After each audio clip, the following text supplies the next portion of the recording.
وہاں معلوم ہوا کہ چائے بنانے والی حضرت جو گھر میں ہے وہ ہے ہی نہیں. کیوں؟ کہاں گئے؟ وہ جلسہ سننے گئی ہوئی. اللہ اکبر. میں نے کہا یہ وارفتگی، یہ محبت اجلاس سے اور اللہ اس کے رسول کی باتوں کے سننے کے لیے اس قدر قربانیاں. ماشاءاللہ تبارک اللہ. میری مائیں بہنیں، اللہ تعالیٰ، کل میں نے دعا کی تھی کہ آپ کے قدموں کے نیچے جو جو ذرات پڑے ہیں اللہ ان کا کئی گنا اجر و ثواب آپ کو عطا فرمائے. آپ کا بیٹھنا مبارک ہو اور اللہ تعالیٰ اس کے بدلے میں آپ کو جنت میں بیٹھنا نصیب فرمائے اور ہم سب کو نصیب فرمائے اللہ تبارک تعالیٰ. ہمارے علماء کو، ہمارے مشائخ کو، ہمارے دعات کو، ہمارے سامعین کو اور ہماری ماؤں بہنوں بیٹیوں کو.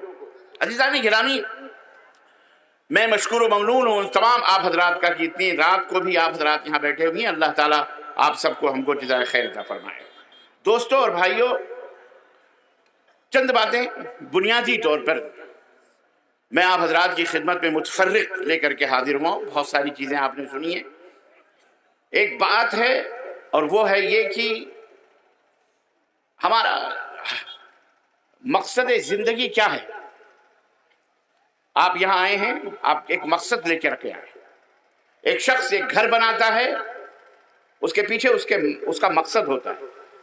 ایک انسان شادی کرتا ہے، اس کا کوئی نہ کوئی مقصد ہوتا ہے. ایک انسان کسی یونیورسٹی میں ایڈمیشن لیتا ہے، اس کا کوئی نہ کوئی مقصد ہوتا ہے. آپ 2 قدم اپنے گاؤں سے باہر نکل کر کے کہیں جاتے ہیں، ظاہر ہے آپ کے سینے میں، آپ کے دل میں، آپ کی فکر میں، آپ کے ذہن میں کوئی نہ کوئی مقصد ہوتا ہے. مقصد کے بغیر انسان کی زندگی بیکار ہے، مہمل ہے، اس کی کوئی حقیقت نہیں. جس شخص کی زندگی کو مقصد نہ ہو، جس کا کوئی ٹارگٹ نہ ہو، جس کا کوئی گول نہ ہو، جس کا کوئی ہدف نہ ہو، وہ انسان نہیں ہوتا. وہ مجنون ہوتا ہے، پاگل ہوتا ہے. وہ جہاں چاہے، جس طرف چاہے جا سکتا ہے. لیکن ہمیں یہ سوچنا ہے کہ دو حیثیت سے سوچنا. ایک تو بحیثیت انسان اور دوسرا بحیثیت مسلمان. بحیثیت انسان یہ سوچنا ہے کہ ہماری پیدائش کیوں کی گئی، ہمیں کیوں بنایا گیا. یہ زمین، یہ آسمان، یہ چاند، یہ سورج، ہر انسان بحیثیت انسان، چاہے وہ مسلم ہو، چاہے وہ غیر مسلم ہو، چاہے وہ کسی بھی دین دھرم کا ماننے والا ہو. اس وقت میں ان اپنے تمام برادران وطن سے بھی مخاطب ہوں، ان تمام ڈپارٹمنٹ سے بھی مخاطب ہوں جو میری آواز سن رہے ہیں، جو مسلم نہیں ہیں، نان مسلم ہیں، غیر مسلم. میں ان سے بھی مخاطب ہوں اور بالخصوص اپنے ان بھائیوں سے مخاطب ہوں جو اپنے آپ کو اسلام سے وابستگی کا اظہار کرتے ہیں، جو اپنے آپ کو اپنی زبان سے مسلمان کہتے ہیں. ان سے بھی مخاطب. بحیثیت انسان میں پوری دنیا کو یہ بتانا چاہ رہا ہوں اور پوچھتا ہوں کہ آخر آپ نے کبھی سوچا کہ آپ کو اللہ تبارک تعالیٰ نے اس دنیا کے اندر کیوں پیدا کیا ہے، کیوں بنایا؟ سوچنا چاہیے. یہ صرف مسلمانوں کا حق نہیں بلکہ ان تمام لوگوں کا حق ہے جن کو اللہ تعالیٰ نے پیدا کیا، جن کو انسانیت کے شرف سے نوازا ہے، جن کے بارے میں فرمایا لقد کرمنا بنی آدم. ہم نے آدم کے تمام بیٹوں کو مکرم بنایا ہے، محترم بنایا. انسانیت یہ قرآن سکھلا، قرآن کے اندر موجود ہے. قرآن کی نظر میں تمام انسان محترم ہیں، مکرم ہیں. اللہ تبارک تعالیٰ نے تمام مخلوقات پر انہیں اشرف المخلوقات کا خطاب عطا فرمایا.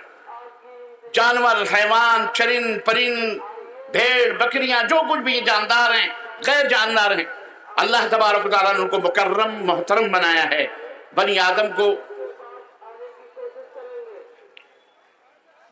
کو اللہ تعالیٰ نے یہ شرف عطا فرمایا. تو اسے اس حیثیت سے سوچنا چاہیے. وہ ڈاکٹر ہو، وہ انجینئر ہو، وہ بیرسٹر ہو، وہ لائر ہو، وہ پائلٹ ہو، وہ آسمانوں پہ اڑ رہا ہو، وہ چاند کے اوپر کمندے ڈال چکا ہو، وہ سائنٹسٹ ہو، وہ عالم ہو، وہ محدث ہو، کوئی بھی، اسے سوچنا چاہیے کہ اسے اللہ تعالیٰ اسے اولاً کس نے بنایا، کس نے پیدا کیا، نمبر 1. نمبر 2، اسے بنایا کیوں گیا، کیوں پیدا ہوا وہ اس دنیا کے.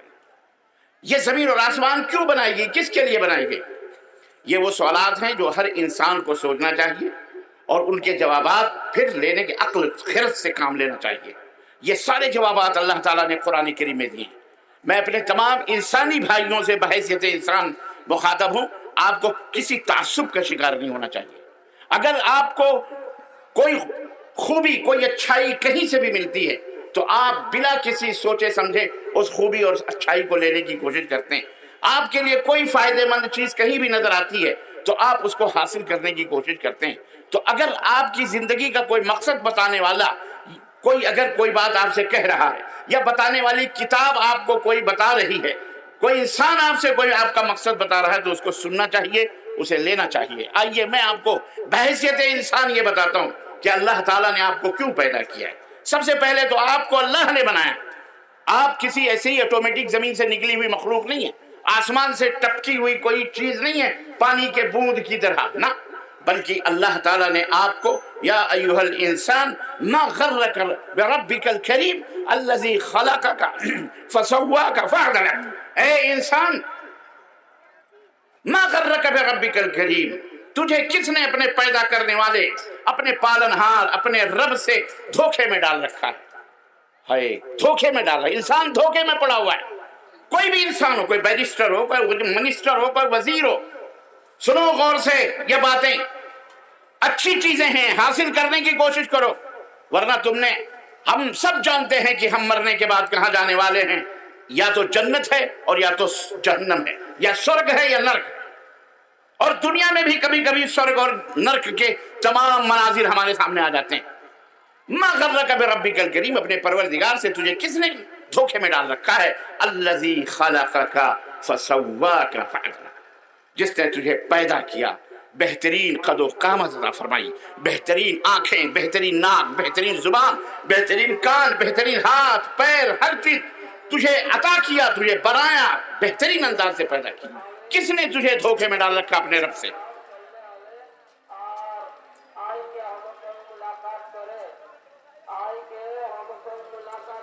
ان حضرت کو ذرا تنبیہ کر دیں کہ مائک کا بڑا شوق ہے بیچارے.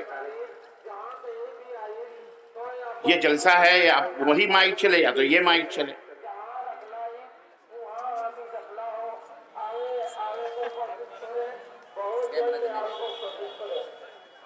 استغفر اللہ. تھوڑی دیر پہلے ہمارے مقررین تقریر کر رہے تھے تو پیں پاں موٹر گاڑیاں شیطانی شکل میں آواز دے رہی تھی. اب یہ ہمارے بھائی ہی، ذرا میری آواز اگر ان تک پہنچ رہی ہے، ذرا اپنی آواز کم رکھو بھائی، زیادہ اعلان وغیرہ نہ کرو، ڈسٹرب ہوتا ہے. بات کا تسلسل، انسان کی سوچ جو بتانا چاہتی ہے وہ ڈسٹرب ہوتی ہے اور کہیں سے کہیں موضوع نکل جاتا ہے. اللہ تعالیٰ ہدایت عطا فرمائے. بہرحال عزیزان محترم، عزیزان گرامی، تو بحیثیت انسان، اس سے آیت کریمہ نے ہم کو بتایا کہ ہم کو پیدا کرنے کس نے پیدا کیا. وہ پیدا کرنے والا کون ہے؟ وہ رب کون ہے؟ پالنہار کون ہے؟ وہ اللہ ہے. اس کو پہچانو، اس کو جانو کہ تمہارا پیدا کرنے والا یہ زمین، یہ آسمان. یا ایھا الناس اعبدوا ربکم الذی خلقکم والذین من قبلکم لعلکم تتقون الذی جعل لکم الارض فراشا والسماء بناء وانزل من السماء ماء فاخرج به من الثمرات رزقا لکم فلا تجعلوا للہ اندادا وانتم تعلمون. یہ پہلا حکم ہے رب ذوالجلال کا. اے کائنات کے لوگوں، اے دنیا کے لوگوں، اے سنسار کے باسیوں، اپنے رب کی، اپنے پالنہار کی عبادت کرو جس نے تم کو پیدا کیا اور تمہارے پوروجوں کو بھی بنایا، تمہارے بڑوں کو بھی، تمہارے پچھلے لوگوں کو بھی اسی نے پیدا کیا. پوجا کرو، عبادت کرو، بندگی کرو، غلامی کرو، سروں کو جھکاؤ اپنے. اعبدو، عبادت میں تمام چیزیں شامل ہیں، پرارتھنا بھی، سجدہ بھی، رکوع بھی، پکارنا بھی، سب کچھ یہ ساری کی چیزیں عبادت ہیں. کس کی عبادت کی جائے گی؟ جو معبود کس کی عبادت کی جائے گی؟ جو سب سے بڑا ہے. سب سے بڑا کون ہے؟ سب سے بڑا وہ ہے جس نے ہمیں پانی کے بوند سے انسان بنایا. سب سے بڑا وہ ہے جس نے ہمیں ماں جیسی دولت عطا کی. سب سے بڑا وہ ہے جس نے ہمیں باپ جیسی نعمت عطا فرمائی. سب سے بڑا وہ ہے جو اپنی تعریف خود آگے کر رہا ہے کہ جس نے تم کو، تمہارے بڑوں کو پیدا کیا لعلکم تتقون، تاکہ تم سادھارن منشیہ بن سکو، بہترین انسان بن سکو، پرہیزگار انسان بن سکو، متقی ہو جاؤ.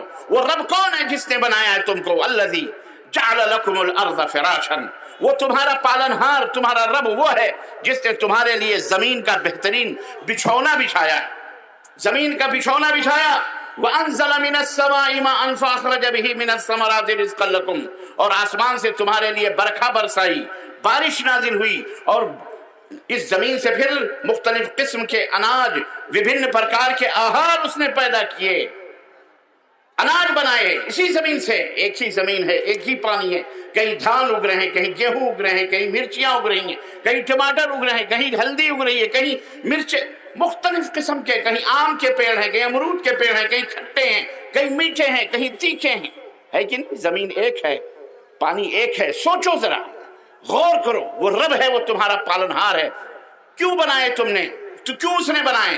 ताकि तुम इससे फायदा उठाओ, खाओ पियो, अपनी जिंदगी, अपनी माश, अपनी जिंदगी को आगे बढ़ाओ। अल्लाह रब्बुल इज्जत ने उसके बाद एक छोटा सा मुतालबा किया, एक छोटी सी बात जो बहुत बड़ी है, और यही तमाम जिंदगी का निचोड़ है, खुलासा। याद रखो, यही तमाम निचोड़ है जिंदगी का। अल्लाह रब्बुल इज्जत फरमाया कि जिसने तुम्हें ये तमाम सब अता किया, तो तुमसे हम सिर्फ एक बात का मुतालबा करते हैं, बस एक बात का मुतालबा है। क्या? फला तजअलू लिल्लाहि अंदादन व अंतुम तालमून। हमने जमीन दिए, हमने तुमको पैदा किया, तुम्हें बाप दिया, तुम्हें माँ दिया, तुम्हें दादा दिया, तुम्हें दादी दिया, नाना दिया, नानी दिया, तुम्हें पूर्वजों को दिया, जमीन का बिछोना बिछाया, आसमान को सजाया, यहां से पानी आसमान से उतारा, मुख्तलिफ किस्म के अनाज उगे, तुमने खाए पिए, सब कुछ किए। ये सब तुम्हें पता है, ऑटोमेटिक नहीं हुए। इसका करने वाला, देने वाला कोई ना कोई है। वो कौन है? वो तुम्हारा रब है, पालने वाला है। फला तजअलू लिल्लाहि अंदादन, तो अल्लाह के साथ किसी को उसका पार्टनर, उसका साझी, उसका शरीक ना बनाओ। समझ बात आई? हाँ, छोटी सी बात है, कुछ नहीं है। बस तुमसे मुतालबा ये, अल्लाह की बंदगी करो, इबादत करो, उसी को पुकारो, उसी का नाम जपो, उसी की माला जपो। सुभान अल्लाह, अल्हम्दुलिल्लाह, ला इलाहा इल्लल्लाह, ए अल्लाह, या अल्लाह, उसी को पुकारो, उसके साथ किसी को ना पुकारो, किसी मखलूक को ना पुकारो, किसी पेड़ को। ला तस्जुदू लिशम्सी वला लिलकमर, न सूरज के सजदे करो, ना चांद के सजदे करो। और जब सूरज चांद के सजदे नहीं, तो मिट्टी और पेड़ और पौधे किस खेत के मूली है? किसी के सजदे ना करो, किसी की प्रार्थना ना करो, किसी के सामने हाथ ना जोड़ो। कोई नबी हो, कोई रसूल हो, कोई देवी हो, कोई देवता हो, कोई फरिश्ता हो, कोई मिट्टी का हो, सूरज ही क्यों ना हो, उसके सामने हाथ ना जोड़ो, उसके सामने अपने सरों को ना झुकाओ। लक़द कर्रमना बनी आदम, हमने बनी आदम को इज्जत अता फरमाई है। बनी आदम इज्जत, आदम की औलाद हो तुम बाइज्जत हो। तुम्हारा सर सिर्फ और सिर्फ किसके सामने झुकना चाहिए? अल्लाह अज़्ज़ व जल के सामने। अल्लाह तबारक व तआला का छोटा सा मुतालबा है। यही इंसानियत की मेराज है, यही इंसानियत के पैदा करने का मकसद है कि सिर्फ अल्लाह की बंदगी होनी चाहिए, अल्लाह के साथ किसी को पार्टनर और साझीदार नहीं बनाना चाहिए। यही है इस तमाम इंसानों का मकसद। वमा खलक़तुल जिन्न वल इंस इल्ला लियअबुदून। अल्लाह रब्बुल इज्जत हमने इंसानों और जिन्नातों को सिर्फ अपनी इबादत के लिए पैदा किया, बस। बकिया इसी के इबादत के सिले में, नतीजे में अल्लाह अकबर, कोई हजार बिगहों का मालिक है, कोई करोड़पति है, कोई अरबपति है, कोई पूरी दुनिया में 10वें नंबर पे है, कोई 8वें नंबर पे है। सब खाए जा रहे हैं मीठा मीठा हप है। बड़ी बड़ी ट्रेनें, बड़ी बड़ी फ्लाइटें, बड़ी बड़ी हुकूमतें, बड़ी बड़ी वजारतें, बड़ी बड़ी पार्लियामेंटें, बड़े बड़े लीडर, बड़े बड़े बादशाह, बड़े बड़े हुक्मरान, बड़े बड़े सुपर पावर, सब है। पूरी दुनिया को दिमाग में रखो बहैसियत इंसान। ये सब अल्लाह रब्बुल इज्जत ने दिए हैं। किसी ने हासिल, किसी को किसी के बाप ने नहीं दिया, ये अल्लाह ने दिए। और चंद दिनों पहले कोरोना ने सबको उनकी औकात याद दिला दी, उनकी हैसियत याद दिला दी, तुम कौन हो, क्या हो। सारे सुपर पावर, सारे फ्लाइटें, सारे जहाज, सारे लड़ाके, सारी तोपें, सारे मिसाइल, सारे हथियार, सारे पावर, सारी डींगे। मिनिस्टर भी गायब, कहीं रोड पर चलता फिरता नहीं दिखाई देता था। वजीर आजम हो कि वजीर ममलकत हो कि सदर ममलकत हो या कोई भी हो, बड़े बड़े बादशाह हुक्मरान सब अंडरग्राउंड हो गए। जिसको देखो वही नाक और मुंह बंद किए हुए फिरता हुआ नजर आता है? हमारी माओ बहनों के हिजाब उतारते उतारते अल्लाह ने उन्हें खुद हिजाब का पाबंद बना दिया है। मेरी माओ बहनों, खुश हो जाओ, तुम्हें अल्लाह ने ये मकाम दिया है। लोग हिजाब के खिलाफ फ्रांस के अंदर, बर्तानिया के अंदर, यहां भी ये जैसे मुल्क भारत में क्या पिद्दी का शोरबा है। हंसे तो सूप, हंसे ची सूप, क्या कहते हैं वो, छलनी के हंसे जिसमें 72 छेद। इनको गरीबी नजर नहीं आ रही, इनको बीमारियां हेल्थ नजर नहीं आ रही, इनको लोग बीमार, मरीज, फक्र, फाके, गुर्बत, अफलास से जी रहे हैं अपने मुल्क के अंदर, इनको ये नजर नहीं आ रहा। बड़ी मुल्क की तरक्की हो जाएगी, औरतों से उनके निकाब उतरवा दो, हिजाब उतरवा दो। मुसलमान बेटियों के, हम बहनों के, माओं के बड़े बड़े बही खां हैं, बड़े खैर खां हैं, इनको हम आजादी चाहते। बेगैर तो शर्म करो, तुम्हें शर्म आनी चाहिए, बेहयाई की हद होती है। अपने बहन बेटियों की इज्जतों को संभालो। मुसलमानों की बहन बेटियों की तरफ घूर के देखोगे, आंखें तुम्हारे चेहरों से बाहर निकाल दी जाएंगी इंशाअल्लाह तबारक तआला। इन्हें बेपर्दा करने की कोशिश न करो। और मेरी माओ बहनों, इन शैतानों के फिक्र और चक्कर में ना आओ। ये शैतान हैं, ये जिनाकार हैं, ये फाहिश हैं, ये शराबी बदकार लोग हैं, अय्याश हैं, ये जो इस किस्म की बातें करते हैं बेपर्दगी और हिजाबों के खिलाफ और पर्दों के खिलाफ, इसके खिलाफ। इन्हें शर्म नहीं आती। थोड़े से अल्लाह तबारक तआला की पकड़ ने सबकी नानियां याद दिला दी और सबों ने अपने नाक और मुराद सब हिजाब में लग गए, सब पर्दे में लग गए। मत छेड़ो कुदरत के निजाम को। हम बारहा अपने मिंबरों मेहराब से आवाज देते हैं पूरी दुनिया को, ये कायनात अल्लाह की है, अल्लाह के हुक्म का गुलाम है, अल्लाह के अधीन है। जर्रा जर्रा वमा तशाऊन इल्ला अन यशा अल्लाहु रब्बुल आलमीन। जर्रा जर्रा रब की फौज है, रब की फौज है। फौज समझते हो? तुम्हारी फौज, तुम्हारे हथियार, तुम्हारे टैंक, तुम्हारे सब कुछ। एक फौजी आया था इस दुनिया में कुछ दिनों पहले, जिसे कोरोना कोविड-19 कहते हैं। एक फौजी था, है बड़ा नाज था चाइना को, पूरी दुनिया में अल्लम गल्लम माल सप्लाई करके करोड़ क्या पूरी दुनिया का दादा बनने की कोशिश कर रहा था। एक फौजी निकला जिसके पास कोई पासपोर्ट नहीं था, कोई वीजा नहीं था कोई पासपोर्ट। पकड़ने वाले पकड़ने लगे, पकड़ते पकड़ते खुद ही पकड़े गए, शिकार हो गए। आओ, वहां से निकला, अमेरिका से निकला, इटालिया गया, और पूरी दुनिया में होते होते होते होते न थालियों से भागा न तालियों से भागा। बोलो, उल्लू बनाने की भी कोई हद होती है। बहरहाल अल्लाह हिदायत। हम उल्लू हैं, बनते हैं तो बनाने वाले बनाते।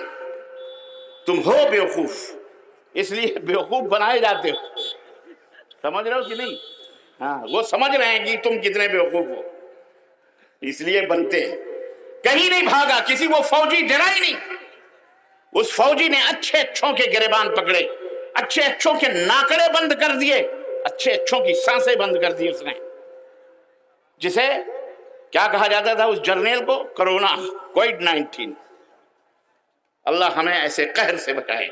एक छोटा सा नमूना था, पूरी दुनिया स्टॉप हो चुकी थी, आसमानों की गड़गड़ाहटें सन्नाटों में तब्दील हो चुकी थी। एयरपोर्ट के अंदर हमने अपने आंखों से देखे फ्लाइटों के परों में कबूतरों ने अंडे देना शुरू कर दिए, बच्चे भी निकल गए, और बच्चों के भी बच्चे निकल गए होंगे, उनका तो आलम ही है। ऐ मुसलमानों, अब मैं इंसानों से आकर के मुसलमानों पे आता हूं। यह सारी इंसानियत के लिए एक दर्स है, यह इबरत है। वमा यज़क्करु इल्ला उलुल अलबाब।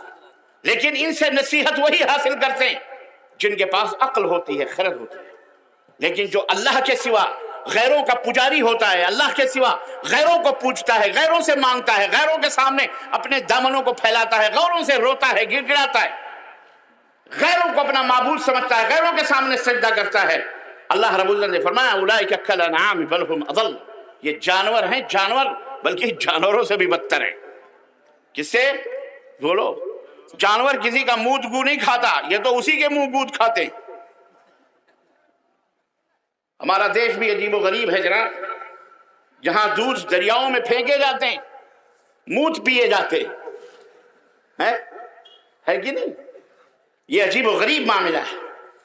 پتہ نہیں کب یہ ذہنیت بدلے گی، کب عقل آئے گی۔ ہم نے کسی کی عقیدے، کسی کی بات نہیں کری۔ سمجھو اس کو، لوگ بھوکوں مر رہے ہیں، پیاسوں مر رہے ہیں،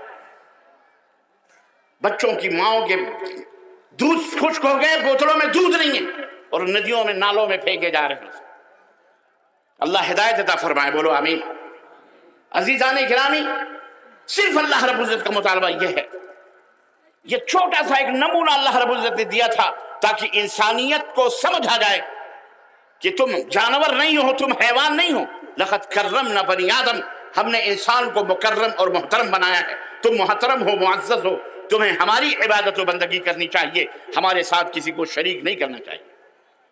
اب میں آتا ہوں، یہ ہے انسانیت کا مقصد اس دنیا کے اندر، اور اس مقصد کی تکمیل کے لیے، یعنی اللہ کی عبادت کرو، اللہ کی بندگی کرو، اسی کی تکمیل کے لیے اللہ نے زمین بنائے، آسمان بنائے، سب کچھ یہی سب صرف توحید کو قائم کرنے کے لیے۔ میرے بھائیوں، صرف توحید، ورنہ ہم میں، تم میں، کسی میں سرخاب کے پر نہیں لگے۔ صرف توحید کو قائم کرنے کے لیے، ایک اللہ کی عبادت کرو، اللہ کے ساتھ کسی کو شریک، بولو، صرف اس کی، یہی مقصد ہے اور کچھ بھی نہیں ہے۔ نماز، روزہ، حج، زکوٰۃ، یہ سب توحید ہے، ان سب میں توحید موجود ہے۔ روزہ فرض کیا گیا توحید کے لیے کیونکہ وہ دعا ہے، نماز فرض کی گئی توحید کو قائم کرنے کی، دعا ہے۔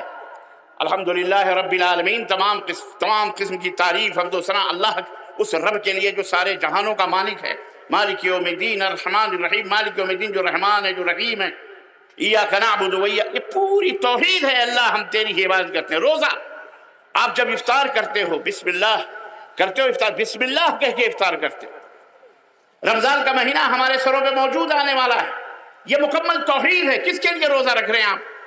ابا کو خوش کرنے کے لیے، امی کو خوش کرنے کے لیے، بھیا کو، بھابھی کو، اپنی بیگم نہیں، کس کے لیے یہ روزے کیوں رکھے جاتے ہیں؟ لعلکم تتقون، تاکہ تم پرہیزگار بن جاؤ۔ کتب علیکم الصیام کما کتب علی الذین من قبلکم، تم سے پہلے لوگوں کے اوپر بھی روزے فرض تھے، تمہارے اوپر بھی روزے فرض کیے گئے۔ کیوں؟ تاکہ تم پرہیزگار بن سکو، متقی بن سکو۔ تو یہ توحید ہی ہے۔ حج کرنے آپ جاتے ہیں، عمرہ کرنے جاتے ہیں، مکمل توحید ہی توحید ہے۔ لبیک اللہم لبیک لا شریک لک لبیک ان الحمد والنعمت لک والملک لا شریک لک، اے اللہ میں حاضر ہوں، لبیک اللہم لبیک، اے اللہ میں حاضر ہوں، اللہ میں حاضر ہوں، لا شریک لک لبیک، اے اللہ تیرا کوئی ساجی نہیں، تیرا کوئی پارٹنر نہیں، کوئی تیرا ہمسر نہیں، تیرا کوئی شریک نہیں، میں حاضر ہوں۔ ان الحمد والنعمت، تمام قسم کی تعریف، تمام قسم کی نعمتیں اللہ تیرے لیے، والملک لا شریک لک، اور یہ پورا برہمانڈ، یہ پوری دنیا، یہ پورا ملک، اے اللہ تو ہی مالک ہے، اس میں کوئی ساجیدار۔ جیسے ہی آپ نے احرام پہنا، اپنے دنیا کے اپنے اتار کے 2 چادریں لپیٹی، یہ لبیک عمرے کے لیے شروع ہو گیا، حج کے لیے شروع ہو گیا۔ اب یہ لبیک کی آوازیں مینا میں بھی، مزدلفہ میں بھی، کرتے کرتے عرفات میں بھی، جب آپ پلٹ کے آئیں گے تب تک قربانی کرنے تک یہ لبیک کی آوازیں گونجتی رہیں گی۔ توحید ہی ہے، مکمل توحید ہے، یہ پورا اسی لیے ہے۔ تو میں عرض یہ کر رہا تھا کہ یہ ساری چیزیں اللہ تبارک و تعالیٰ نے اسی توحید کے لیے مقرر کی، اور کوئی مقصد نہیں ہے، یہی مقصد ہے کہ اللہ کی توحید کو قائم کیا جائے۔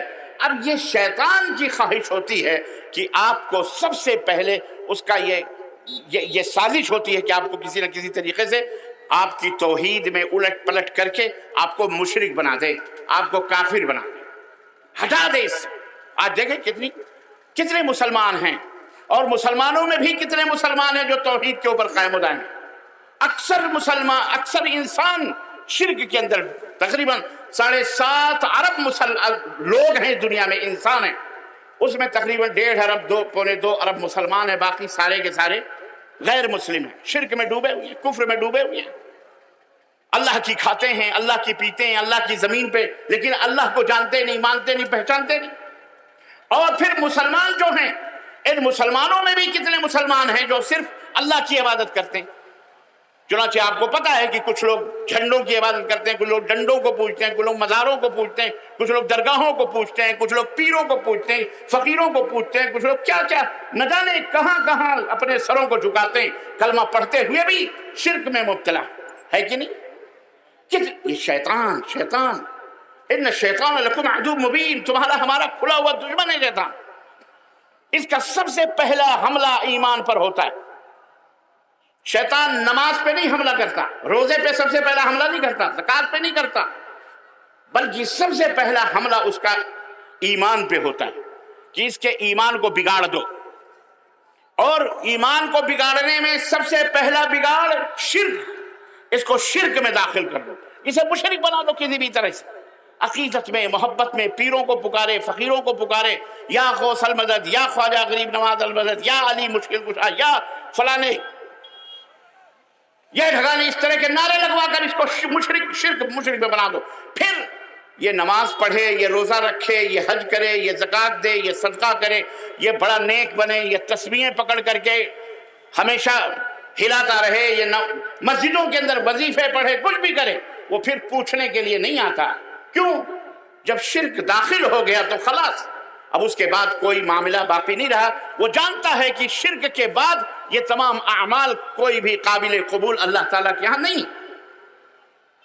मैं अक्सर मिसाल दिया करता हूं, ये बात समझाना बहुत जरूरी है।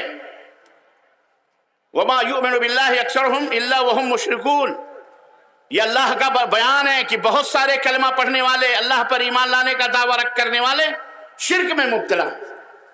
मेरी माओ बहनों, तुम भी सुनो गौर से, अक्सर व बेशतर शिर्क की गंदगी उधरी से आती है। बच्चा नहीं हो रहा, किसी ने आके कानों में फूका, फलाने बाबा के दरबार पे चलो, धागे बांधो, वहां सजदे करो, वहां मन्नतें मानो, वहां चादरें मानो, वहां नियाज कराओ, वहां फातिह कराओ, चलो। शोहर को भी मजबूर करके ले जाते।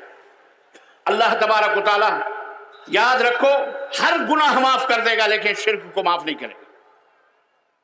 ये अल्लाह रब्बुल इज्जत के फैसले हैं। तो मकसद जिंदगी मुसलमानों, ये आपको मैं बता रहा हूं, सबसे पहला काम आपका, तो अफसोस है ऐसे लोगों पर जो कलमा पढ़ते हैं लेकिन शिर्क में मुब्तला है। अल्लाह उन्हें हिदायत अता फरमाए। उनकी तफसीलात मैंने कल बताई हैं। आइए आगे बढ़ते। आप बहैसियत मुसलमान, आपकी जिंदगी का क्या मकसद है? आपने तो कलमा पढ़ लिया अल्हम्दुलिल्लाह, आपने जन्नत की सर्टिफिकेट हासिल कर ली अल्हम्दुलिल्लाह, आप उम्रा भी कर रहे हैं, हज भी कर रहे हैं, ज़कात भी दे रहे हैं, रमजान आ रहा है उसके रोजे भी रखोगे, नमाज भी पढ़ रहे हो अल्हम्दुलिल्लाह। इसके बाद आपकी जिम्मेदारी क्या है? वो सारी जिम्मेदारियां उलमा ने बयान की हैं, और आपने अगर समझ ली होंगी तो मैं उन्हें छेड़ना नहीं चाहता कि ईमान लाने के बाद सबसे बड़ी जिम्मेदारी ये होती है कि इंसान अमल सालेह करे, अच्छे अमाल करे, नेक अमाल करे, उतना करे जितना नबी ने किया, उतना करे जितना नबी ने अपने सहाबा को करके बताया।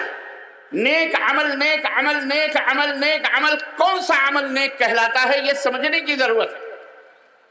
अमल सालेह, हर वो अमल नेक नहीं होता जो आपको अच्छा लगे, हर वो काम अच्छा नहीं होता जो आपको अच्छा लगे, आपके मौलवी साहब को अच्छा लगे, आपके जमात को अच्छा लगे, आपकी पार्टी को अच्छा लगे, हर वो अमल अच्छा नहीं होता। अच्छा अमल कौन सा होता है? खुद नबी करीम सल्लल्लाहु अलैहि वसल्लम फरमाया, फ़इन्न खैरल कलाम कलामुल्लाह व खैरल हदी हदी मुहम्मद सल्लल्लाहु अलैहि वसल्लम। सबसे बेहतरीन कलाम, सबसे बेहतरीन बात अल्लाह की बात है, और सबसे बेहतरीन रहनुमाई, सबसे बेहतरीन अमल, सबसे बेहतरीन हिदायत, सबसे बेहतरीन तालीम अल्लाह तबारक व तआला की तालीम, अल्लाह के रसूल सल्लल्लाहु अलैहि वसल्लम की हिदायत, अल्लाह के रसूल सल्लल्लाहु अलैहि वसल्लम की तालीम, ये सबसे बेहतरीन अमल है। और इय्याकुम व मुहदसातिल उमूर, नबी कायनात ने फरमाया, खबरदार खबरदार, दीन के अंदर नई नई बातों के ईजाद करने से बचना। फ़इन्न कुल्ल मुहदसतिन बिदअह, इसलिए कि दीन में हर नई बात इजाफा करना ये बिदात है। वो कुल्लु बिदअतिन दलाला, और हर बिदात गुमराही है, और हर गुमराही जहन्नम में ले जाने वाली है। तो अमल अच्छा और बुरा उसी वक्त अच्छा होगा जब वो नबी की मोहर जिसके ऊपर लगी हो। जिस अमल पर नबी की मोहर होगी वो अमल अच्छा होगा, जिस अमल पर नबी की मोहर नहीं होगी वो अमल अच्छा हो सकता। याद रखो, یہ قانون ہے، یہ معیار ہے، اور اللہ کو پسند بھی وہی عمل ہے جو حضرت محمد الرسول اللہ صلی اللہ علیہ وسلم نے کیا ہے اور اپنے صحابہ کو بتلایا ہے۔